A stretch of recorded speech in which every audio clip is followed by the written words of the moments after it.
पाप मोचनी एकादशी व्रत कथा।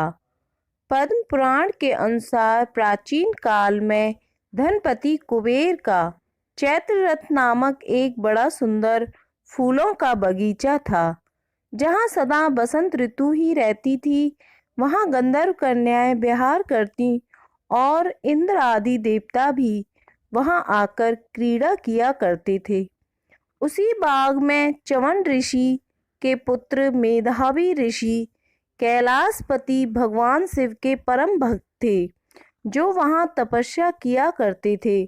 देवराज इंद्र ने जब ऋषि को तपस्या करते देखा तो अपना इंद्र लोक छिन जाने के भय से ऋषि की तपस्या भंग करने के लिए कामदेव और मंजू घोषा नामक अप्सरा को वहां भेजा।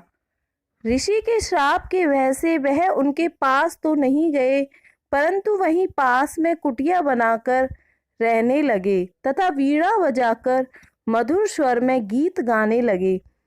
ऋषि पर इन सब का कोई प्रभाव नहीं पड़ा तो एक दिन कामदेव मेधावी ऋषि के शरीर में प्रवेश कर गए, जिससे वह कामदेव की तरह रूपवान दिखने लगे और मंजू घोषा अप्सरा भी काम आसक्त होकर ऋषि के निकट आकर गाना सुनाने लगी।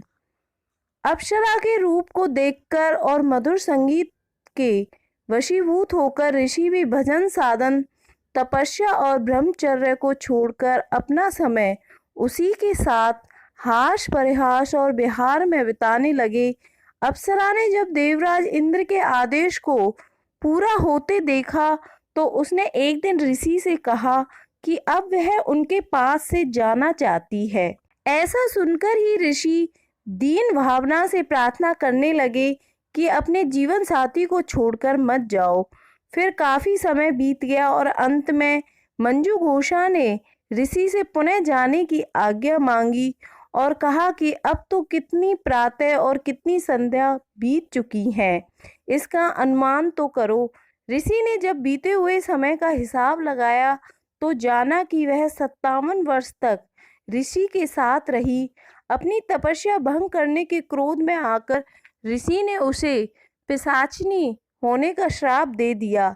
तब मंजू घोषा ने हाथ जोड़कर नतमस्तक होते हुए उनसे विनय पूर्वक अपना श्राप वापस लेने को कहा, तो ऋषि ने कहा कि श्राप तो वापस नहीं लिया जा सकता, परंतु उन्होंने पिशाचिनी शरीर से मुक्ति पाने के लिए उसे चैत्र मास के कृष्ण पक्ष की पाप मोचनी एकादशी का व्रत करने के लिए कहा।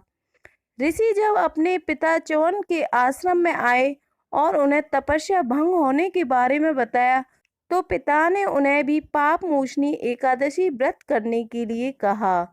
अप्सरा, मंजू घोषा और ऋषि मेधावी ने यह व्रत किया और अपने अनजाने में किए पापों से मुक्ति प्राप्त की। इस कथा के श्रवण करने और नियम से व्रत का पालन करने वाले को सहस्त्र गोदान के बराबर पुण्य फल की प्राप्ति होती है।